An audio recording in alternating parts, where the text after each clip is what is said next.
اللہ رب العزت نے قرآن پاک میں ارشاد فرمایا والذی جاء بالصدق وصدق به اولئک هم المتقون، کہ وہ جو سچ لے کر آئے اور جس نے اس کی تصدیق کی یہی اللہ سے ڈرنے والے ہیں، یہی پرہیزگار ہیں۔ حاضرین محترم، مفسرین کرام فرماتے ہیں کہ اللہ رب العزت نے جو فرمایا الذی جاء بالصدق، وہ جو سچ لے کر آئے، اور پھر فرمایا وصدق بہ، اور جس نے اس سچ کی تصدیق کی۔ مفسرین کرام فرماتے ہیں کہ سچ لے کر آنے والی ذات وہ حضور علیہ السلام کی ذات ہے، اور سچ کی تصدیق کرنے والے جناب سیدنا صدیق اکبر رضی اللہ تعالیٰ عنہ۔ جو سچ لے کر آئے وہ حضور علیہ السلام ہیں، اور سچ کی تصدیق کرنے والے جناب صدیق اکبر رضی اللہ تعالیٰ عنہ ہیں۔ آج میں حضرت صدیق اکبر کی سیرت کے حوالے سے اور آپ کی شان کے حوالے سے ابتدائی باتیں عرض کروں گا، آپ غور سے سماعت فرمائیں گے۔ جناب سیدنا صدیق اکبر رضی اللہ تعالیٰ عنہ، آپ کے والد کا نام عثمان بن عامر تھا، اور ان کی کنیت ابو قحافہ تھی، اور جناب سیدنا صدیق اکبر رضی اللہ تعالیٰ عنہ آپ کا نام عبداللہ تھا، اور آپ کی کنیت ابو بکر ہے۔ آپ کا نام عبداللہ ہے اور آپ کی کنیت ابو بکر ہے۔ ابو بکر یہ دو لفظ ہیں، ایک ہے ابو، ایک ہے بکر۔ ابو کا معنی ہوتا ہے والا، اور بکر کا معنی ہے اولیت، بکر کا معنی ہے پہلا۔ تو ابو بکر کا معنی یہ ہے کہ جو سب سے پہلا ہو، ابو بکر کا معنی ہے اولیت والا۔ تو آپ ذرا آپ کی کنیت کے حوالے سے غور کریں گے تو کنیت کا معنی ہی یہ ہے جو اولیت والا ہے، جو سب سے پہلا ہے۔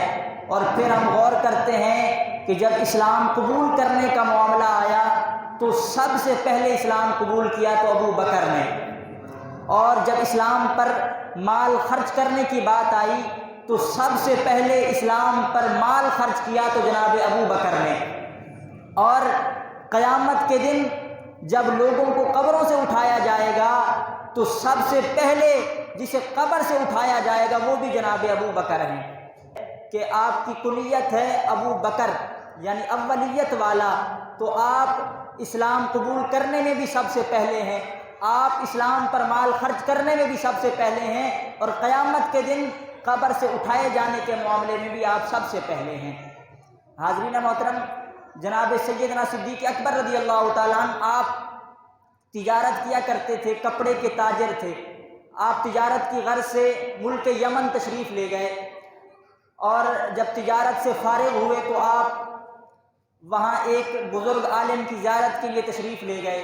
آپ نے اس عالم کی زیارت کی۔ آپ فرماتے کہ جب میں ان کی بارگاہ میں حاضر ہوا تو میں نے دیکھا کہ وہ بزرگ انتہائی نحیف ہو چکے تھے، انتہائی کمزور ہو چکے تھے، اور کمزوری کا عالم یہ تھا کہ جناب صدیق اکبر فرماتے ہیں کہ ان کی پلکیں ان کے رخساروں پر آ چکی تھی، پلکیں رخساروں تک آ چکی تھی، اور بڑھاپے کی وجہ سے کانوں کی سنائی کم تھی، ان کی آنکھوں کی بینائی کم تھی۔ آپ فرماتے ہیں کہ میں ان کی بارگاہ میں حاضر ہوا اور میں نے انہیں سلام کیا تو انہوں نے میرے سلام کا جواب دیا، اور سلام کا جواب دینے کے بعد انہوں نے پوچھا کہ تیرا نام کیا ہے؟ آپ فرماتے ہیں میں نے کہا جی میرا نام عبداللہ ہے۔ انہوں نے پوچھا بتا تیرے والد کا نام کیا ہے؟ آپ فرماتے ہیں میں نے بتایا میرے والد کا نام عثمان بن عامر ابو قحافہ ہے۔ پھر انہوں نے پوچھا کہ کس شہر سے آئے ہو؟ جناب ابو بکر فرماتے ہیں میں نے کہا کہ میں مکہ سے آیا ہوں۔ اب آپ ذرا غور فرمائیں، 3 سوال انہوں نے پوچھے کہ تیرا نام کیا ہے، تیرے والد کا نام کیا ہے، تو کس شہر سے آیا ہے؟ جناب صدیق اکبر فرماتے ہیں جب انہوں نے 3 سوال پوچھے میں نے تینوں سوالوں کے جواب دے دیے تو اب وہ بزرگ خود فرماتے ہیں کیا تجھے ابو بکر کہا جاتا ہے؟ کیا تجھے ابو بکر کہا جاتا ہے؟ تو میں نے کہا ہاں مجھے ابو بکر کہا جاتا ہے۔ انہوں نے فرمایا کیا تو بنی تمیم قبیلے سے ہے؟ میں نے کہا میں بنی تمیم قبیلے سے ہوں۔ انہوں نے فرمایا کہ تیری ناف کے قریب تل کا نشان موجود ہے؟ جناب ابو بکر فرماتے ہیں میں نے کہا ہاں میری ناف کے قریب تل کا نشان موجود ہے۔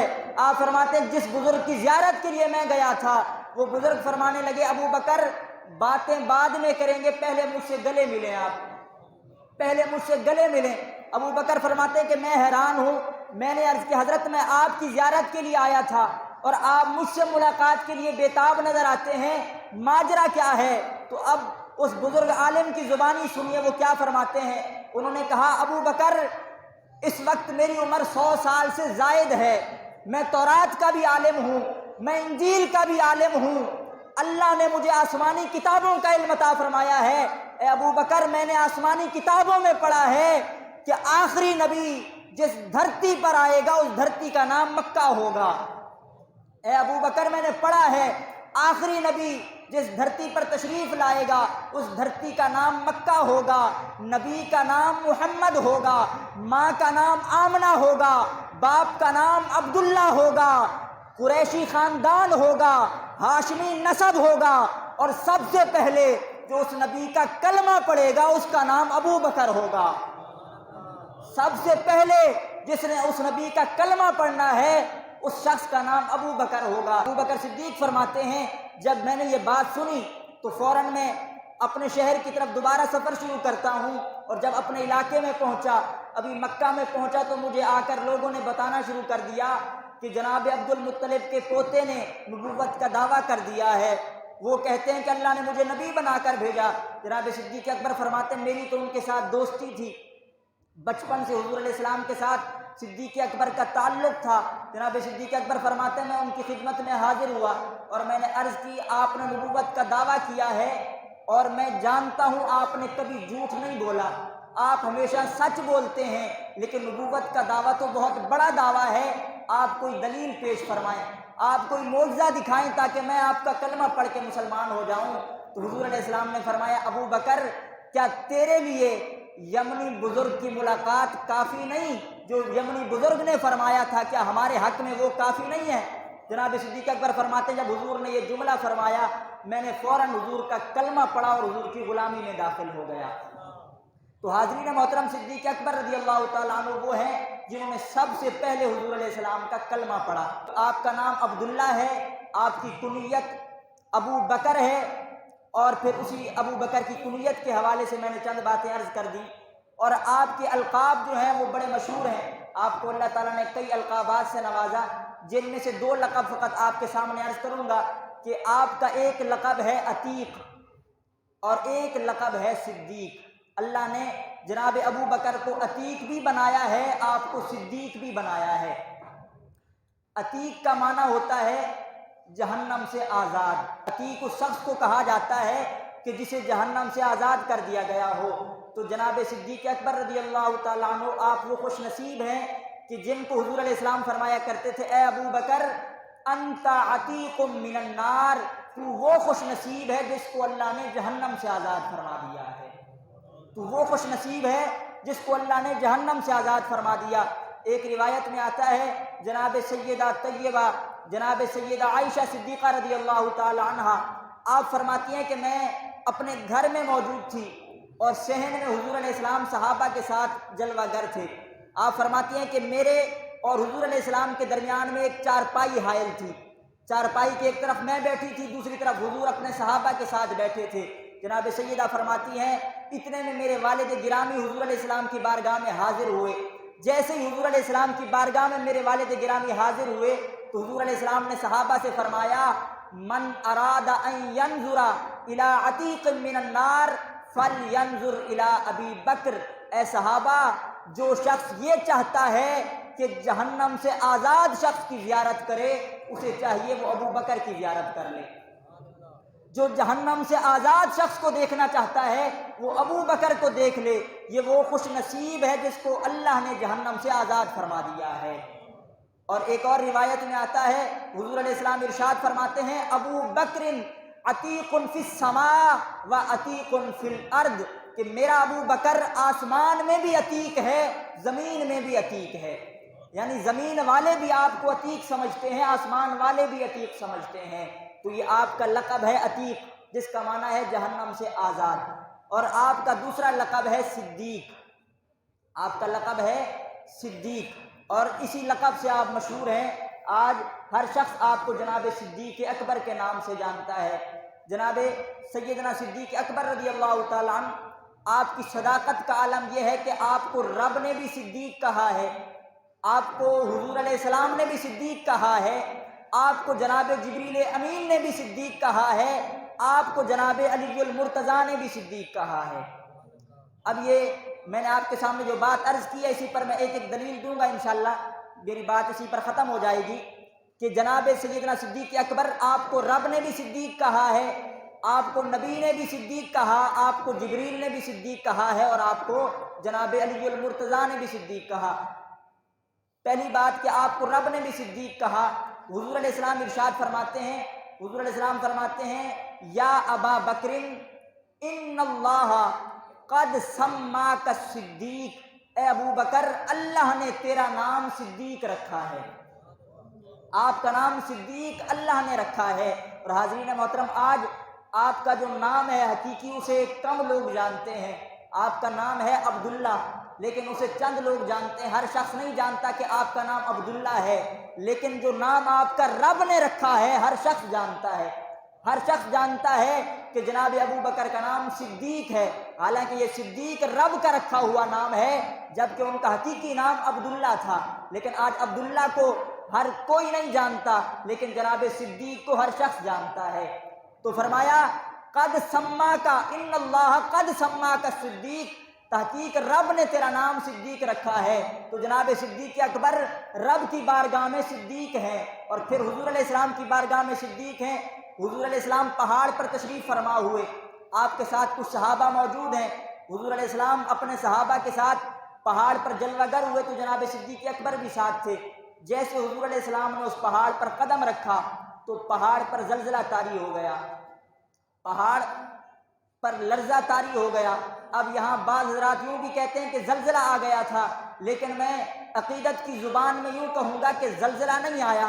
جب حضور علیہ السلام نے اپنے مبارک قدم پہاڑ پر رکھے، جب پہاڑ پر حضور علیہ السلام نے اپنے مبارک قدموں کو رکھا تو پہاڑ خوشی میں رشک کر رہا تھا، پہاڑ جھوم رہا تھا، وجد کر رہا تھا۔ جب پہاڑ جھومنے لگا تو حضور علیہ السلام نے فرمایا اسکت، ٹھہر جا، تھم جا، فَإِنَّمَا عَلَيْكَ نَبِيٌّ وَصِدِّيقٌ، کہ ٹھہر جا، تجھ پر ایک نبی موجود ہے اور تجھ پر ایک صدیق موجود ہے۔ حضور نے فرمایا آرام سے یہاں رک جا، کیونکہ آج تجھ پر ایک نبی بھی موجود ہے، تجھ پر ایک صدیق بھی موجود ہے۔ تو جناب ابو بکر صدیق وہ شخصیت ہیں جن کو رب نے بھی صدیق کہا ہے، جن کو نبی نے بھی صدیق کہا ہے۔ اور جب حضور علیہ السلام معراج پر تشریف لے گئے، حضور علیہ السلام جب معراج سے واپس تشریف لانے لگے تو جناب جبریل امین بارگاہ رسالت میں حاضر ہوئے، اور جناب جبریل امین عرض کرتے ہیں یا رسول اللہ، آپ ابھی اپنی قوم کے پاس تشریف لے جائیں گے تو آپ نے جا کے بتانا ہے، اے میری قوم، اللہ تعالیٰ نے مجھے رات کے تھوڑے سے حصے میں سیر کرائی ہے، میں مسجد حرام سے مسجد اقصیٰ گیا تھا، مسجد اقصیٰ سے ساتواں آسمان، پھر عرش و کرسی، لوح و قلم، جنت، دوزخ، حتیٰ کہ تمام چیزوں کی سیر کرتے ہوئے میں نے لامکانوں پر جا کر اپنے رب کا دیدار کیا ہے۔ یا رسول اللہ، آپ نے جا کر اپنی قوم کو بتانا ہے، اپنی قوم کو خبر دینی ہے۔ تو حضور علیہ السلام فرمانے لگے یا جبریل ان قومی یتہمونی ولا یصدقونی، اے جبریل میری قوم مجھ پر تہمت لگائے گی، اگر میں جا کے اپنی قوم کو بتاؤں کہ رات کے تھوڑے سے وقت میں میں نے اتنی چیزوں کی سیر کی ہے تو میری قوم مجھ پر تہمت لگائے گی، لا یصدقونی، میری قوم میری تصدیق نہیں کرے گی، میری بات نہیں مانیں گے۔ تو جناب جبریل امین بارگاہ رسالت میں عرض کرتے ہیں رسول اللہ، آپ ضرور جا کر یہ قوم کو خبر دیجئے گا، کیوں؟ ان ابا بکر یصدقک وہو الصدیق، یا رسول اللہ کوئی آپ کی بات مانے نہ مانے، ابو بکر ضرور تصدیق کرے گا کیونکہ وہ صدیق ہے۔ یا رسول اللہ آپ بتائیے، کوئی مانے نہ مانے، ابو بکر آپ کی تصدیق کرے گا کیونکہ ابو بکر صدیق ہے۔ تو حاضرین محترم، جناب صدیق اکبر کو رب نے بھی صدیق کہا ہے، نبی نے بھی صدیق کہا ہے، جناب جبریل امین نے بھی صدیق کہا۔ اب حضور علیہ السلام جب معراج سے واپس تشریف لائے، ابھی صدیق اکبر بارگاہ رسالت میں حاضر نہیں ہوئے، حضور علیہ السلام نے صحابہ کو یہ پیغام دیا کہ رات کے تھوڑے سے حصے میں میں نے سیر کی، میں مسجد حرام سے مسجد اقصیٰ، وہاں سے ساتوں آسمان، عرش و کرسی، لوح و قلم کی سیر کرتے ہوئے رب کا دیدار کیا ہے اور میں واپس آ گیا ہوں۔ تو یہ بات جب حضور علیہ السلام صحابہ سے بیان فرما رہے تھے تو ابو جہل اور اس کے چیلے بھی یہ بات سن رہے تھے۔ انہوں نے جیسے یہ بات سنی انہوں نے کہا چلو آج ابو بکر کے دروازے پر، آج تو ابو بکر ہمارا ہو ہی جائے گا، ہم ابو بکر کے پاس جاتے ہیں، اسے بتاتے ہیں۔ جب جناب صدیق اکبر کے دروازے پر پہنچے، جناب صدیق اکبر سے ابو جہل کہنے لگا کہ اے ابو بکر، کہ تیرا محبوب، تیرا یار، تیرا دوست کہتا ہے کہ رات کے تھوڑے سے حصے میں نے مسجد حرام سے مسجد اقصیٰ کی سیر کی ہے، میں ساتوں آسمانوں پر گیا ہوں، میں نے عرش و کرسی کی سیر کی ہے، جنت دوزخ کی سیر کی ہے، میں رب کا دیدار کر کے آیا ہوں۔ تو جناب ابو بکر نے جب یہ سنا تو آپ نے فرمایا اوا قال ذالک، کیا واقعی حضور نے فرمایا ہے؟ تو ابو بکر کی جب یہ جملے صادر ہوئے کہ کیا واقعی میرے محبوب نے کہا، ابو جہل کا حوصلہ اور بلند ہوا، اس نے کہا آج تو ابو بکر ہمارے ہاتھ میں آیا ہی آیا۔ آپ نے فرمایا کیا واقعی میرے محبوب نے کہا ہے؟ انہوں نے کہا بالکل تیرے محبوب نے کہا۔ آپ فرماتے ہیں لئن کان قال ذالک لصدق، آپ فرماتے ہیں اگر میرے محبوب نے کہا ہے تو سچ کہا ہے، لاصدقہ، ابو بکر تصدیق کرتا ہے۔ اگر میرے محبوب نے کہا ہے تو سچ کہا ہے اور میں اپنے محبوب کی تصدیق کرتا ہوں۔ یہ جناب صدیق اکبر کے ایمان کا عالم ہے۔ آپ نے ابھی تک حضور سے یہ پیغام نہیں سنا، حضور سے یہ خبر نہیں سنی، لیکن آپ فرماتے ہیں اگر میرے محبوب نے کہا ہے تو سچ کہا ہے۔ یہ صدیق اکبر کے ایمان کا عالم ہے۔ یہی وجہ ہے کہ حضور علیہ السلام ارشاد فرماتے ہیں، آپ فرماتے ہیں لو وزن ایمان ابی بکر و ایمان الناس لرجح ایمان ابی بکر، حضور فرماتے ہیں اگر ایک پلڑے میں اللہ رب العزت ابو بکر کے ایمان کو رکھے اور دوسرے پلڑے میں اللہ رب العزت تمام لوگوں کے ایمان کو رکھے اور پھر ان کا وزن کیا جائے، حاضرین محترم غور فرمائیں، ایک پلڑے میں اکیلے ابو بکر کا ایمان ہو، دوسرے پلڑے میں تمام لوگوں کا ایمان ہو، حضور فرماتے ہیں اگر وزن کیا جائے لرجح ایمان ابی بکر، ابو بکر کا ایمان تمام لوگوں کے ایمان پر بھاری ہو جائے گا۔ یہ اللہ رب العزت نے جناب ابو بکر کو ایمانی قوت عطا فرمائی۔ حضور فرماتے ہیں ابو بکر کا ایمان ایک طرف ہے، تمام لوگوں کا ایمان ایک طرف ہے۔ اور جناب صدیق اکبر کی جتنی شانیں بیان کی جائیں، جتنے مراتب بیان کیے جائیں، یقیناً آپ کی شانیں وراء الوراء ہیں، لیکن میں ایک حدیث آپ کے سامنے عرض کرنا چاہوں گا، اس سے آپ جناب صدیق اکبر کی شان کا اندازہ لگا سکتے ہیں۔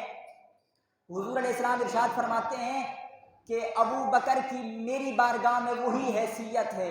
اب یہ جملہ غور سے سنیے گا، اگر سمجھ آئے تو آپ نے سبحان اللہ کہنا ہے کہ کیا اللہ رب العزت نے جناب صدیق اکبر کو شان عطا فرمائی۔ حضور فرماتے ہیں کہ میری بارگاہ میں ابو بکر کا وہی مقام ہے، وہی مرتبہ ہے جو میرا مرتبہ رب کی بارگاہ میں ہے، کہ ابو بکر کا میری بارگاہ میں وہ مقام ہے جو رب کی بارگاہ میں میرا مقام ہے۔ میں یہاں آپ کے سامنے اسی حدیث کے تناظر میں بات عرض کرنا چاہوں گا، یقیناً ہر نبی شان والا ہے، رب کی بارگاہ میں ہر نبی کمال والا ہے، ہر نبی فضیلت والا ہے، لیکن افضل الانبیاء وہ محبوب کی ذات ہے، بلا تمثیل و بلا تشبیہ۔ حضور کی بارگاہ میں ہر صحابی شان والا ہے، لیکن افضل الصحابہ جناب صدیق اکبر کی ذات ہے۔ آپ فرماتے ہیں کہ ابو بکر کا میری بارگاہ میں وہ مقام ہے جو میرا مقام رب کی بارگاہ میں ہے۔ اور حضور علیہ السلام ارشاد فرماتے ہیں کہ جتنا نفع مجھے ابو بکر کے مال نے پہنچایا ہے کسی اور کے مال نے مجھے اتنا نفع نہیں پہنچایا۔ ایک روایت میں آتا ہے حضور علیہ السلام ارشاد فرماتے ہیں کہ میں نے تمام لوگوں کے احسانات کا بدلہ ادا کر دیا ہے، میں نے تمام کے احسانات کا بدلہ دے دیا ہے، لیکن ابو بکر کے احسانات کا بدلہ میرا رب قیامت کے دن ادا فرمائے گا۔ حضور علیہ السلام ارشاد فرماتے ہیں حب ابی بکر واجب علی امتی، میری امت پر واجب ہے کہ میرے ابو بکر سے محبت کریں، میری امت پر ابو بکر کی محبت واجب ہے۔ حاضرین محترم، یہ اللہ رب العزت نے جناب ابو بکر صدیق رضی اللہ تعالیٰ عنہ کو شان عطا فرمائی ہے۔ حضور فرماتے ہیں میری امت پر واجب ہے کہ ابو بکر سے محبت کریں۔ تو جو میں عرض کر رہا تھا کہ اللہ رب العزت نے بھی جناب صدیق اکبر کو صدیق کہا ہے، حضور علیہ السلام نے بھی صدیق کہا ہے، جناب جبریل امین نے بھی صدیق کہا۔ اب جو آخری میں نے آپ کے سامنے بات عرض کرنی ہے کہ جناب مولا علی نے بھی آپ کو صدیق کہا ہے۔ جناب مولا علی نے بھی آپ کو صدیق کہا۔ جناب علی المرتضیٰ رضی اللہ تعالیٰ عنہ آپ سے پوچھا گیا کہ اے علی یہ بتائیں آپ کے دوست کون ہیں، اے علی یہ ارشاد فرمائیں آپ کے دوست کون ہیں۔ تو اب جناب مولا علی کا جملہ سنے، پوچھا گیا اے علی یہ ارشاد فرمائیں آپ کے دوست کون ہیں، تو جناب علی المرتضیٰ فرماتے ہیں نبی کے سارے صحابہ علی کے دوست ہیں، نبی کے سارے صحابہ علی کے دوست ہیں۔ اس کا مطلب یہ ہے جو علی کا حبدار ہوگا، جو علی سے محبت کرنے والا ہوگا، وہ علی کے سارے دوستوں سے پیار کرے گا، اور علی کے سارے دوست نبی کے سارے صحابہ ہیں۔ تو جو کسی صحابی کا بغض رکھنے والا ہو وہ علی کا حبدار نہیں ہو سکتا۔ علی سے محبت کرنے والا وہی ہوگا جو حضور کے سارے صحابہ سے پیار کرنے والا ہوگا۔ لہٰذا حضور علیہ السلام کے سارے صحابہ سے پیار کرنا چاہیے۔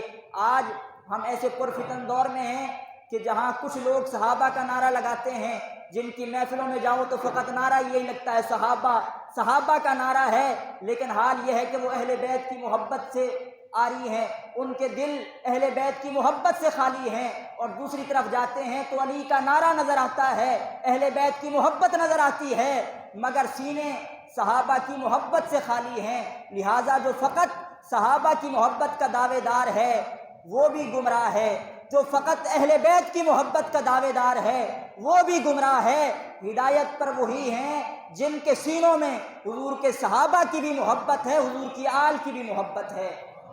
اس کی وجہ میں آپ کے سامنے عرض کرنا چاہوں گا، ہمارے نزدیک محبت کا مرکز حضور کی ذات ہے، ہمارے نزدیک محبت کا مرکز فقط حضور کی ذات ہے۔ اب جس کو نسبت حضور سے ہے ہم اسے مانتے ہیں۔ اگر ہم صحابہ کو مانتے ہیں تو ان کی ذات کی وجہ سے نہیں، ہم صحابہ کو مانتے ہیں تو نسبت سرکار کی وجہ سے۔ اگر اہل بیت کو مانتے ہیں ان کی ذات کی وجہ سے نہیں، نسبت سرکار کی وجہ سے۔ جب اصل مقصود حضور کی نسبت ہے تو پھر نسبت صحابہ کو بھی حاصل ہے، نسبت اہل بیت کو بھی حاصل ہے۔ تو جب دونوں کو نسبت حاصل ہے تو پھر حضور کی سچی غلامی یہی ہے کہ بندہ حضور کی ساری نسبتوں سے پیار کرنے والا ہو، اہل بیت سے بھی پیار کرنے والا ہو، حضور کے صحابہ سے بھی پیار کرنے والا ہو۔ میں یہیں آپ کے سامنے ایک دو روایات عرض کر کے پھر یہ بات تفصیل سے عرض کرتا ہوں کہ حضور علیہ السلام کی نسبتوں کا احترام اور نسبتوں کا مقام کیا ہے۔ مسلک الحنفاء کے اندر امام جلال الدین سیوطی رحمۃ اللہ علیہ، امام جلال الدین سیوطی رحمۃ اللہ علیہ آپ وہ خوش نصیب شخصیت ہیں جن کو بیداری کے عالم میں جاگتے ہوئے 70 سے زائد مرتبہ حضور نے اپنا دیدار کروایا ہے، 70 سے زائد مرتبہ بیداری کے عالم میں حضور نے دیدار کروایا۔ انہوں نے کتاب لکھی ہے مسلک الحنفاء، جس میں حضور علیہ السلام کے والدین کے ایمان پر کلام کیا۔ دراصل جب کچھ لوگ کتابیں لکھ رہے تھے اور حضور علیہ السلام کے والدین کو معاذ اللہ جہنمی لکھ رہے تھے، حضور کے والدین کے بارے میں لکھا جا رہا تھا کہ معاذ اللہ حضور کے والدین جنت میں نہیں جائیں گے، حضور کے والدین جہنمی ہیں، اس وقت امام جلال الدین سیوطی رحمۃ اللہ علیہ نے مسلک الحنفاء لکھی، جس میں ثابت کیا کہ حضور علیہ السلام کے والدین جنتی ہیں، حضور علیہ السلام کے والدین کے ایمان پر کلام کیا۔ تو اس وقت حضور علیہ السلام نے کرم یہ فرمایا کہ 70 سے زائد مرتبہ بیداری کے عالم میں دیدار کروایا، اور یہ دیدار کروانے کا سبب کیا تھا کہ آپ نے حضور کی نسبتوں کا احترام بتایا کہ جن کی نسبت سرکار سے ہو جائے پھر انہوں نے جہنم میں نہیں جانا۔ اب آپ اس کتاب میں ایک روایت نقل فرماتے ہیں، امام جلال الدین سیوطی رحمۃ اللہ علیہ فرماتے ہیں کہ اللہ رب العزت نے محبوب مکرم سے فرمایا، اور اس روایت کے راوی خود مولا علی ہیں، کہ اللہ رب العزت نے ارشاد فرمایا انی حرمت النار علی صلب انزلک۔ یہ ایک ایک جملہ بڑا قیمتی ہے، اس کو آپ نے غور سے سننا ہے کہ حضور کی نسبتیں کیسی با کمال ہیں، کہ جس چیز کو حضور سے نسبت ہو گئی اس کا مقام کیا ہے۔ آپ فرماتے ہیں انی حرمت النار علی صلب انزلک وبطن حملک وحجر کفلک۔ اللہ رب العزت فرماتا ہے محبوب جس پشت کے ذریعے آپ دنیا میں تشریف لائے ہیں، اے محبوب جس پیٹ نے آپ کو اٹھائے رکھا ہے، اے محبوب جس گود نے آپ کی کفالت کی ہے، ہم نے ان تمام پر جہنم کو حرام فرما دیا ہے۔ جہاں جہاں سے حضور کو نسبت ہوئی، جس جگہ سے حضور علیہ السلام گزرے، جس چیز کو حضور سے نسبت ہوتی گئی اللہ نے تمام پر جہنم کو حرام فرما دیا۔ فرمایا محبوب جس پشت سے آپ تشریف لائے ہم نے اس پر بھی جہنم کو حرام فرما دیا، جس پیٹ کے ذریعے آپ تشریف لائے اس پر بھی جہنم کو حرام فرما دیا، اور جو گود آپ کی کفالت کرتی رہی ہم نے اس گود پر بھی جہنم کی آگ کو حرام فرما دیا ہے۔ اور جناب سیدی اعلیٰ حضرت فتاوی رضویہ میں ارشاد فرماتے ہیں کہ حضور علیہ السلام کی نسبتوں کا عالم کیا ہے، نسبتوں کا کمال کیا ہے۔ حضور علیہ السلام خود ارشاد فرماتے ہیں ان اللہ ابالی ان اتزوج او ازوج الا اہل الجنہ۔ حضور فرماتے ہیں صحابہ اللہ نے مجھے یہ شرف عطا فرمایا ہے، اللہ نے مجھے یہ شرف بخشا ہے ان اتزوج او ازوج الا اہل الجنہ، میں جس سے رشتہ لوں گا وہ بھی جنتی ہیں، جن کو رشتہ دوں گا وہ بھی جنتی ہیں۔ یہ حضور علیہ السلام کی نسبت ہے کہ جسے حضور کی نسبت حاصل ہو گئی اللہ نے ان پر جہنم کو حرام فرما دیا، کہ حضور جس سے رشتہ لے رہے ہیں وہ بھی جنتی ہیں، جن کو رشتہ دے رہے ہیں وہ بھی جنتی ہیں۔ تو حاضرین محترم حضور کی ساری نسبتوں کا احترام ضروری ہے، حضور کے صحابہ کا بھی احترام ضروری ہے، حضور علیہ السلام کی آل کا بھی احترام ضروری ہے، کیونکہ سب کو حضور سے نسبت ہے، کیونکہ ہم نے حضور کی نسبتوں کو دیکھنا ہے، جب دونوں کو نسبت حاصل ہے تو دونوں کا احترام ہی ضروری ہے۔ تو میں آپ کے سامنے بات عرض کر رہا تھا جناب علی المرتضیٰ رضی اللہ تعالیٰ عنہ، آپ سے پوچھا گیا کہ اے علی المرتضیٰ آپ کے دوست کون ہیں؟ تو آپ نے فرمایا حضور کے سارے صحابہ ہی میرے دوست ہیں، جتنے صحابی ہیں سارے میرے دوست ہیں۔ تو پھر پوچھا گیا کہ آپ جناب ابو بکر کے بارے میں ارشاد فرمائیں، جناب صدیق اکبر کے بارے میں کچھ فرمائیں۔ تو جناب علی المرتضیٰ رضی اللہ تعالیٰ عنہ فرماتے ہیں کہ ان کے بارے میں کیا بتاؤں، ان کی تو بڑی شان ہے، ان کا تو بڑا مقام ہے۔ پھر بھی کہا گیا حضرت کچھ تو ارشاد فرمائیں۔ تو جناب مولا علی کیا فرماتے ہیں؟ آپ فرماتے ہیں ذاک امرؤ سماہ اللہ تعالی صدیقا علی لسان جبریل و محمد صلی اللہ علیہ وسلم۔ جناب صدیق اکبر کی شان یہ ہے کہ جناب صدیق اکبر کو اللہ نے صدیق کہا ہے جناب جبریل کی زبان کے ذریعے سے اور جناب رسول اللہ کی زبان کے ذریعے سے، یعنی اللہ نے لقب صدیق عطا فرمایا ہے، مگر جبریل سے کہا جبریل آپ اعلان کر دیں کہ اللہ نے ابو بکر کو صدیق بنایا ہے، اور اپنے محبوب سے فرمایا محبوب آپ اعلان فرمائیں اللہ نے ابو بکر کو صدیق بنایا ہے۔ تو جناب علی المرتضیٰ کا نظریہ یہ ہے کہ ابو بکر صدیق ہیں۔ اور ایک اور روایت میں آتا ہے، یہ بھی مولا علی سے ہی مروی ہے، جناب علی المرتضیٰ فرماتے ہیں خدا کی قسم، جناب علی المرتضیٰ رب کی قسم اٹھا کے بتا رہے ہیں، آپ فرماتے ہیں انزل اسم ابی بکر من السماء صدیق، آپ فرماتے ہیں ابو بکر کا نام صدیق یہ اللہ نے آسمان سے نازل فرمایا ہے، آپ کو جو صدیق کہا جاتا ہے یہ اللہ نے آسمان سے نازل فرمایا ہے۔ اسی طرح ایک اور روایت جناب ابو ہریرہ سے مروی ہے، جس میں جناب ابو ہریرہ فرماتے ہیں کہ حضور علیہ السلام نے ارشاد فرمایا کہ جب مجھے معراج کروائی گئی اور میں آسمانوں کی سیر کو تشریف لے گیا تو حضور علیہ السلام فرماتے ہیں فما مررت بسماء الا وجدت اسمی مکتوبا محمد الرسول اللہ و ابو بکر الصدیق خلفی۔ حضور فرماتے ہیں جب میں معراج پر گیا جس آسمان سے میرا گزر ہوتا اس آسمان پر یہ لکھا ہوتا کہ محمد اللہ کے رسول ہیں اور ابو بکر ان کے خلیفے ہیں۔ حضور فرماتے ہیں میں جس طرف جاتا وہیں لکھا ہوتا کہ محمد اللہ کے رسول ہیں اور جناب صدیق اکبر ان کے خلیفہ ہیں۔ یہ جناب صدیق اکبر کی شان ہے کہ آپ کو اللہ رب العزت نے بھی صدیق کہا ہے، جناب جبریل نے بھی صدیق کہا اور نبی نے بھی صدیق کہا ہے، جناب علی نے بھی صدیق کہا۔ اور آخر میں اب میں بات عرض کرنا چاہوں گا کہ آپ کو صادق نہیں کہا صدیق کہا ہے، صادق اور ہوتا ہے اور صدیق اور ہوتا ہے، صادق اور صدیق میں فرق ہے۔ مفتی احمد یار خان نعیمی رحمۃ اللہ علیہ آپ میرۃ المناجی میں نقل فرماتے ہیں کہ صادق کہا جاتا ہے، اب یہ غور سے سنیے گا، صادق کہتے ہیں جیسا معاملہ ہو اسے ویسے ہی بیان کر دے، آپ نے باہر کوئی معاملہ دیکھا ویسے ہی آ کے سیدھا سیدھا بیان کر دیا تو آپ صادق ہیں کہ سچ کہا ہے، جیسا معاملہ ہوا تھا اس نے ویسا ہی بتایا ہے۔ اور آپ سنیے گا صدیق کہتے ہیں کسے؟ صادق وہ ہے جیسا معاملہ ہو ویسے بیان کر دے، اور صدیق کہا جاتا ہے جیسے وہ کہہ دیتا ہے اللہ ویسے ہی کر دیتا ہے۔ صدیق جیسے کہہ دے اللہ ویسے ہی کر دیتا ہے۔ اس کے حوالے سے جناب احمد یار خان نعیمی رحمۃ اللہ علیہ آپ میرات المناجی میں نقل فرماتے ہیں کہ جناب مالک بن سنان رضی اللہ تعالیٰ عنہ، یہ حضور علیہ السلام کے صحابی ہیں، مالک بن سنان، یہ شہید ہو گئے۔ جب ان کی شہادت ہوئی تو ان کے گھر والے پریشان تھے، غمگین تھے۔ ایک سے پوچھا تو انہوں نے کہا جی وہ تو شہید ہو گئے، دوسرے سے جا کر پوچھتے ہیں تو کہا جی شہید ہو گئے، جدھر جاتے ہیں یہی پیغام ملتا ہے مالک بن سنان شہید ہو چکے ہیں۔ اتنے میں جناب ابو بکر کے پاس آئے اور کہا ابو بکر مالک بن سنان کس حالت میں ہیں؟ جناب ابو بکر فرماتے ہیں غم نہ کرو وہ جلدی آ جائیں گے، غم نہ کرو وہ جلدی آ جائیں گے۔ تو جناب مالک بن سنان زندہ ہو کر گھر والوں کے پاس واپس آئے، پوچھا گیا معاملہ کیا ہے؟ تو پتہ چلا کہ یہ شہید ہو چکے تھے، لیکن اللہ نے صدیق اکبر کی صداقت کو زندہ رکھنے کے لیے پھر سے انہیں زندہ فرما دیا ہے۔ یہ ہے صدیق کہ جیسا کہہ دیتے ہیں اللہ ویسا ہی معاملہ فرما دیتا ہے۔ اسی طرح آخر میں ایک اور بات اسی حوالے سے عرض کرنا چاہوں گا کہ ایک خاتون بارگاہ رسالت میں حاضر ہوئی، اس نے ایک خواب دیکھا اور خواب کی تعبیر پوچھنے کے لیے حاضر ہوئی۔ عرض کرتے یا رسول اللہ میں نے ایک خواب دیکھا ہے، اس کی تعبیر پوچھنی ہے۔ تو حضور علیہ السلام نے فرمایا بتاؤ کیا خواب ہے؟ اب وہ خاتون عرض کرتی یا رسول اللہ میں نے خواب دیکھا ہے کہ میرے گھر میں کھجور کا ایک درخت ہے جس سے ایک پھل گرا ہے میرے صحن میں، اس کی تعبیر ارشاد فرمائیں۔ تو حضور علیہ السلام نے فرمایا یہ بتاؤ تمہارا شوہر کہاں ہے؟